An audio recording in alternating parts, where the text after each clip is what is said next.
Comme d'habitude, chaque week-end, on se retrouve sur ce beau plateau de Burkina History TV pour parler des faits marquants qui ont marqué justement la semaine qui est en train de s'achever. Bienvenue, mesdames et messieurs, à votre revue de presse. Sur ce plateau, comme d'habitude également, avec mes invités qui ne sont plus à présenter vraiment. Monsieur Ouedraogo, bonne arrivée. Vous êtes rentré de Fada hier, n'est-ce pas? On espère que le moral y est. D'accord. Dans la résistance, d'accord. Alors, Monsieur Yogo, bienvenue. Vous êtes le président du mouvement Merci. Merci, bonjour.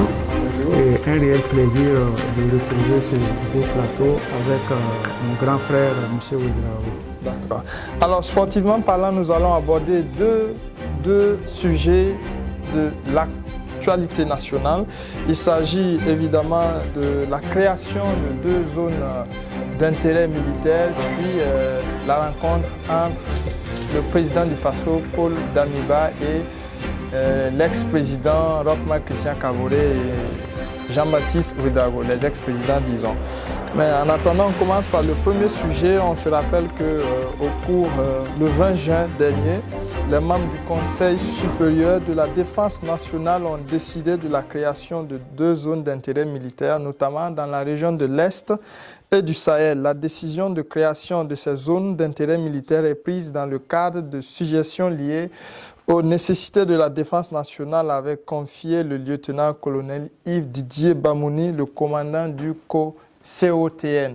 Voilà, déjà d'entrée de jeu, Monsieur Ouedraogo, quel commentaire faites-vous de la création de ces deux zones d'intérêt militaire? Ah, formidable, ça je peux le dire, parce que tel que les choses évoluent, il fallait arriver à cet acte de décantation. Une décantation, une séparation du bon grain de l'ivraie pour une guerre totale. Ça, c'est clair. Je salue réellement cette décision très mature et qui va sans doute permettre à l'armée de faire un face-à-face avec ceux-là qui nous attaquent. D'accord.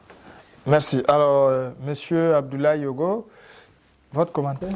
Je pense que pour moi, c'est une bonne expérimentation qui est bonne à prendre. Voilà. Maintenant, on va attendre de voir sa mise en place. D'accord, on attend de voir sa mise en place. Monsieur Ouedraogo, je reviens à vous parce que vous avez justement pris... vous êtes allé à Fada hier par la route, vous nous l'avez dit en off, voilà. Alors, il faut reconnaître aussi que cette zone, c'est quand même une zone qui est...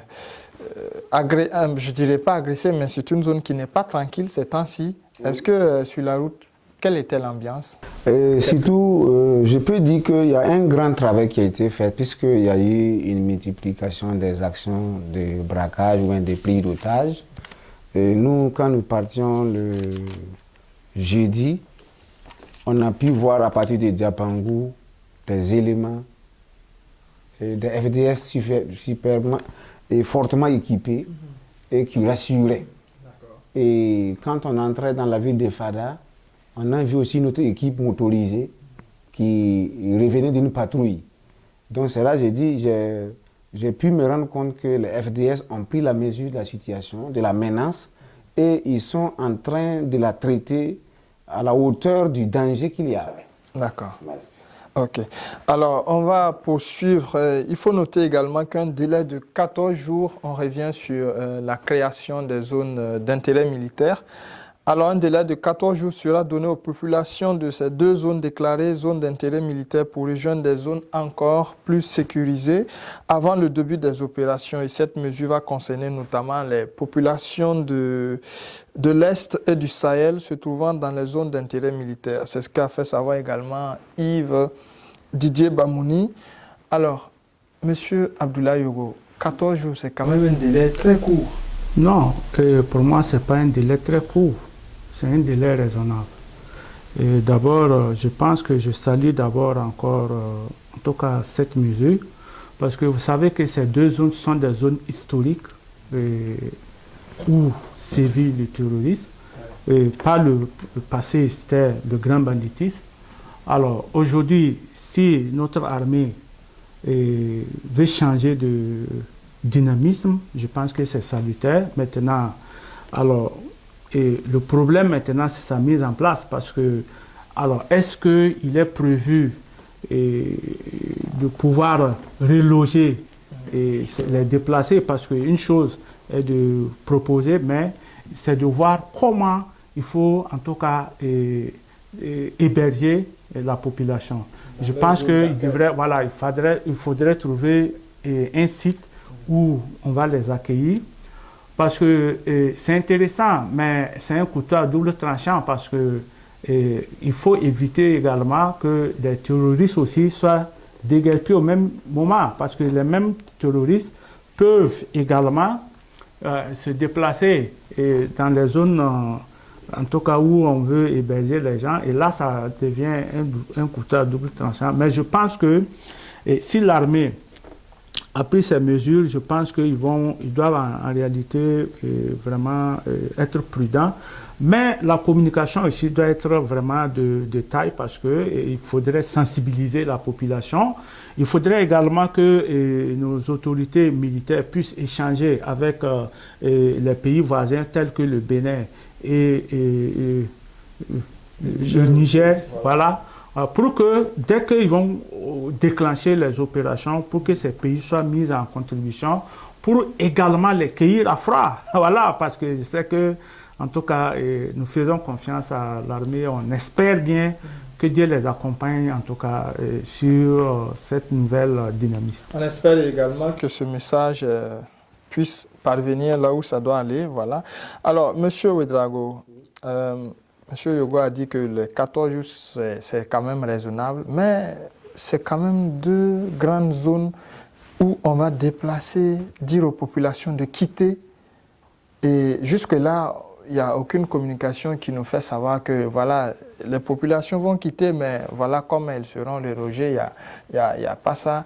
Et aussi, comme il a souligné, les terroristes aussi peuvent profiter des déguerpis parce que cette information est donnée à l'opinion. Donc voilà, on sait aussi que ces gens-là aussi, ils sont sur les mêmes réseaux sociaux, ils voient, ils écoutent, ils voient tout ce qui se passe. Est-ce qu'il fallait communiquer comme ça? Oui, bon, ils n'ont pas tout dit. Par prudence, effectivement, parce que l'autre peut exploiter cela. Alors, ils ont donné un peu seulement juste leur intention. Maintenant, dans le mode opératoire, évidemment, ils vont affiner la stratégie de communication. Et en la matière, je dirais que les populations de ces zones même n'étaient pas assises. En fait, elles étaient assises sur une seule fesse. Donc, le déplacement est plus facile qu'avant. Parce que dans ces zones-là, il n'y a plus que mon placenta. On l'a enterré ici. Et il reste. Tu as vu ton voisin. Il y a des communes déjà qui sont vides. Il y a des communes où il n'y a aucune population. Donc, le travail est déjà facilité par la réalité du terrain. Alors, ce que moi je vais encore dire, c'est effectivement comme mon frère Yogo l'a dit, il faut que la communication soit suffisamment travaillée, bien élaborée.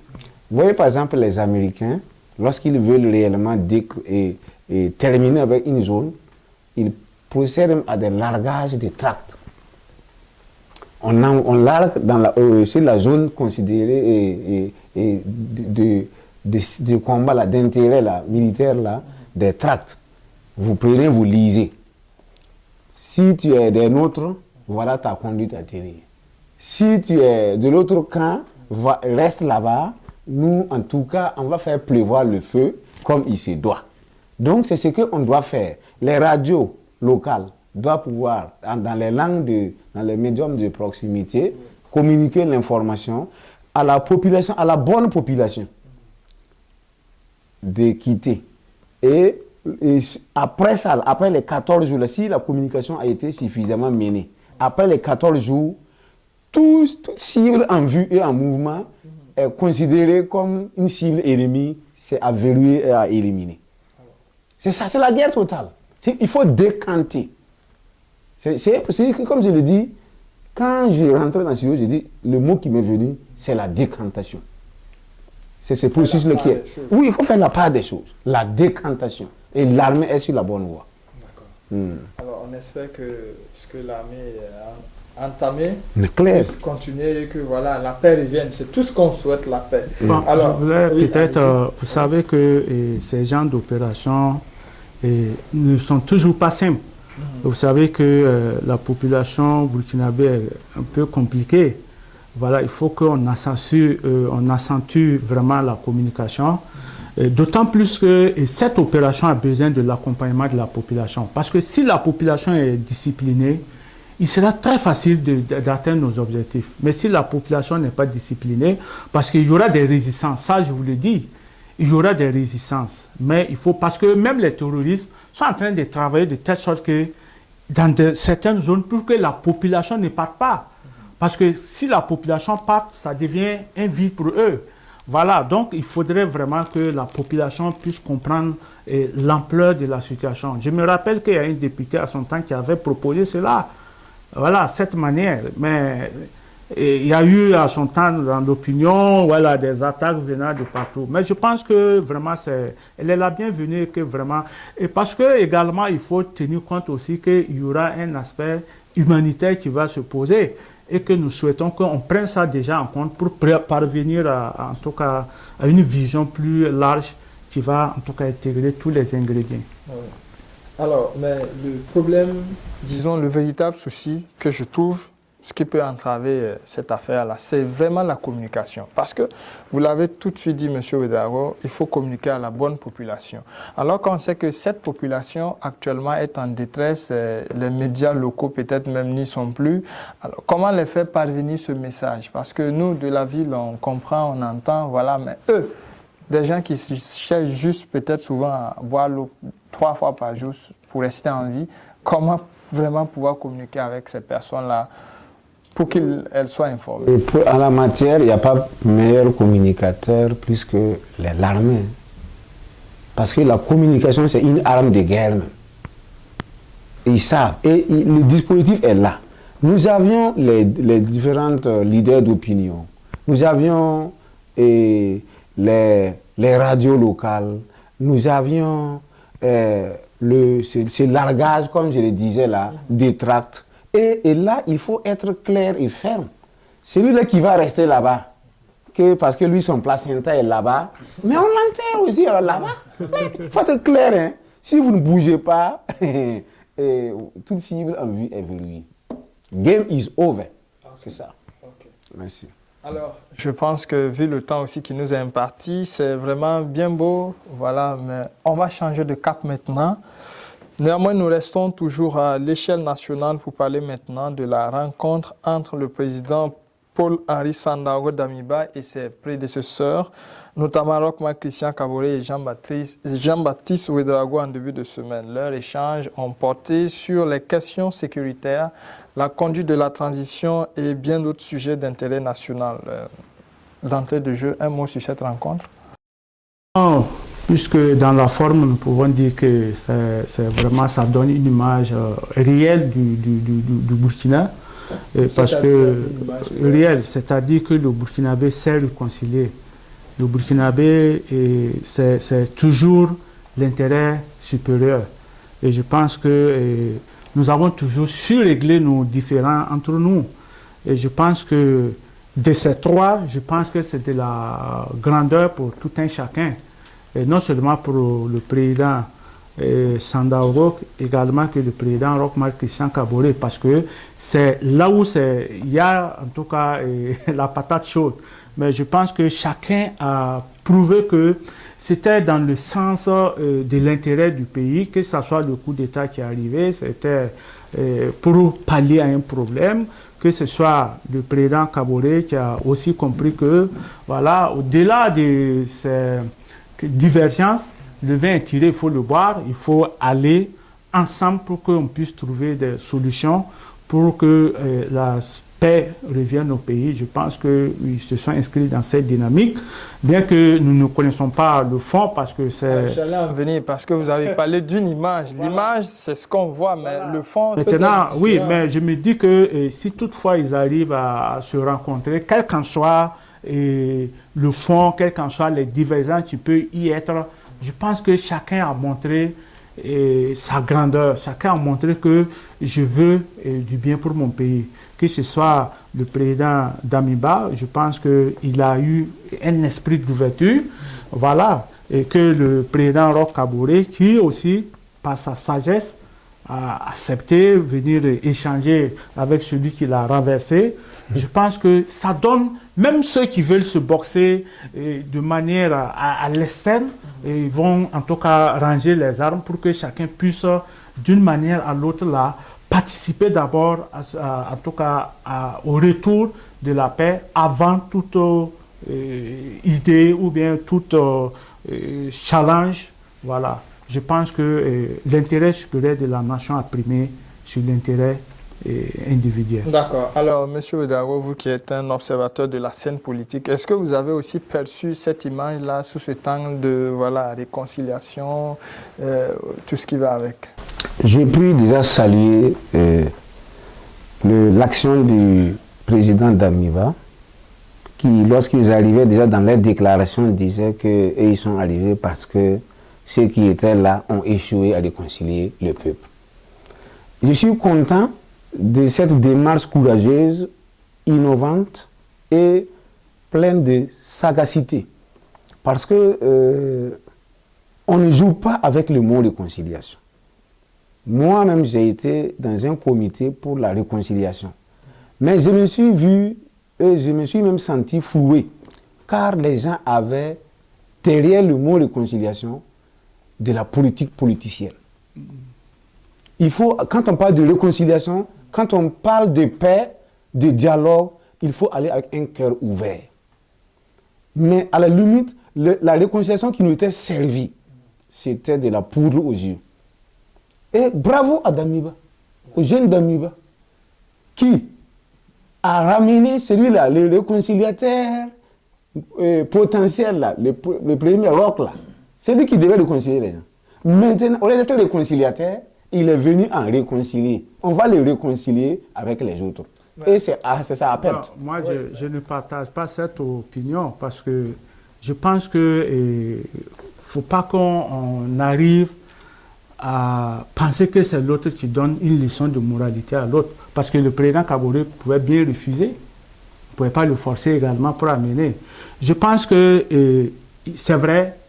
Et ils ont entamé un processus voilà, qui a pris du temps, et ça n'a pas abouti.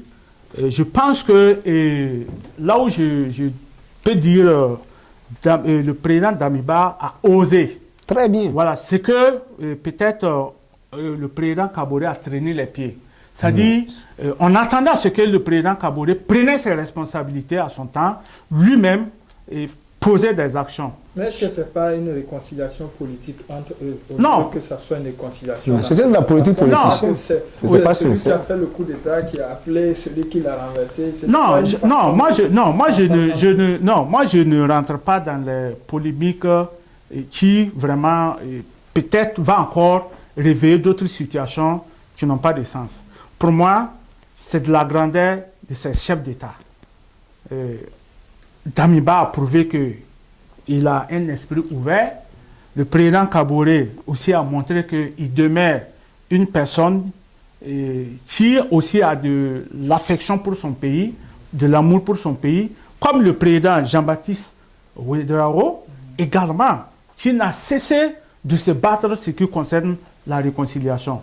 Je pense que ce qu'on doit retenir, et ce que le président Damiba aussi a montré, que chacun, là où il est, qu'il montre qu'il y a cette volonté entre nous Burkinabés, on peut se réconcilier sans forcément, voilà, malgré les divergences, on peut toujours se réconcilier, quelles qu'en soient les divergences, qu'on puisse se réconcilier, que l'intérêt général de la nation puisse primer. Voilà, mais sinon, si on va rentrer dans certains discours, ça va encore enflammer les choses. Voilà, je pense que chacun a montré de la hauteur et que c'est ce qu'on veut voir. Voilà. Et moi, je souhaiterais également qu'on puisse étendre ça à tous les chefs d'État qui vivent là, que tout le monde, que ce soit ceux qui sont en exil, que tout le monde rentre pour que le Burkina Faso puisse retrouver ses repères. Ok. Que les gens se pardonnent une fois pour tous pour qu'on puisse avancer. D'accord, je reviens avec une dernière question. Mais avant cela, alors, Monsieur Ouédraogo, est-ce que, disons, ce flash qu'on a vu aussi, ces images-là, peuvent également être interprétées comme un pas vers la libération totale du Roc pour ceux qui disent qu'il est encore détenu chez lui et qu'il n'est pas libre de ses mouvements? D'abord, pour dire vrai, on a faussé l'herbe sous les pieds de ceux-là qui voulaient manger derrière la situation, le statut du chef de l'État en ce moment. Voilà, ils ont parlé de tout, mais voilà Roch qui vient dialoguer avec son renversé. Voilà. Non, d'abord même ça c'est un. C'est pour dire déjà que le pont est établi entre eux. Donc les Oba là, c'est tombé phare. Et ils vont sortir dire quoi? Ils vont sortir dire encore quoi? Quand ils ont vu que l'homme qu'ils voulaient encore, qu'ils ont mangé dessus, il continue de manger là, lui-même est allé à Kossia. C'est ça même qui est vraiment même le jackpot politique de Damiba. C'est un jackpot. On appelle ça le climax, oui. a atteint le paroxysme. Ah non, clair là. C'est-à-dire que, mais comment? Il y a des gens même, je connais, qui n'aimaient pas Roch, mais qui ont apprécié le fait qu'il soit allé. Moi, je suis dur envers lui, car j'ai cru à son appel. Et nous sommes dans un comité. On a travaillé comme on peut, on s'est ingénié comme on peut, pour l'accompagner. Mais quand tu me déçois, je suis obligé d'être sévère envers toi. D'accord, merci. Une dernière question avant de clore rapidement. Après cette rencontre, le président Jean-Baptiste Ouédraogo s'est rendu en Côte d'Ivoire. Est-ce que ça aussi, ça augure? Moi, j'ai toujours dit, il faut que on évite vraiment de vouloir stigmatiser les gens. Je pense que ce soit le président Zida, que ce soit le président Compaoré, il a dirigé le Burkina. C'est vrai, il y a eu pas mal de problèmes. Là, il est rentré en Côte d'Ivoire, il avait changé la nationalité. Oui, tout ça, c'est vrai. Mais aujourd'hui, est-ce que nous allons continuer à se tirer à boulet rouge parce qu'une telle personne a des intérêts peut-être inavoués, que tous les fils du Burkina là, qu'on puisse se haïr? Merci, je pense qu'on va arrêter là, c'est déjà la fin de cette émission. Merci d'être venu. Voilà. Alors, je voulais vraiment dire que ce qu'il dit là, c'est l'épouvantail là, qu'on a dressé sur certaines personnes. Eux, on trouve qu'ils ne sont pas fréquentables. Et c'est cet épouvantail-là qui est tombé sous l'action de Damiba. C'est ce qu'il a voulu réellement dire. Nous avons à jeter les ponts et non à les couper entre nous. D'accord. Voilà, c'est maintenant la fin de cette émission. Le débat, quand même, c'était intéressant, mais malheureusement, le temps qui nous est imparti est très peu. Merci d'être venu. Alors, on se retrouve, Inch'Allah, la semaine prochaine. Quant à vous, fidèles téléspectateurs, merci de votre fidélité à Burkina History. À la semaine prochaine.